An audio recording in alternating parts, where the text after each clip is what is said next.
আসসালামু আলাইকুম ভাইয়া আপুরা। ঈদের দিন একটু ঘুরতে বেরোলাম, তো সেই ঘুরতে যাওয়ার জন্যই আমি রেডি হচ্ছি। তো কোথায় ঘুরতে যাচ্ছি সেটাও আমি আপনাদেরকে বলে দেই। যাচ্ছি ননদের শ্বশুর বাড়ি, সেখান থেকে আমাদেরকে ওরা দাওয়াত দিছে, সেখানেই যাচ্ছি। তো আমি রেডি হয়ে গেছি, বাজারে এসে মিষ্টি নিলাম। মেহমান বাড়ি, সেখানে তো খালি হাতে যাওয়া যায় না। তো চলে আসলাম আমরা ননদের শ্বশুর বাড়ি। তো ননদ অনেক কিছু রান্না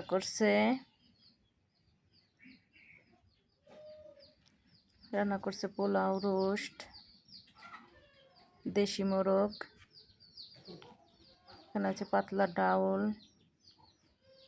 অনেক কিছু রান্না করছে। তো আমি দেশি মোরগ বা মুরগির পাটাই আমার কাছে বেশি ভালো লাগে, সেটাই নিছি। লাস্টে আছে মিষ্টি, সেমাই।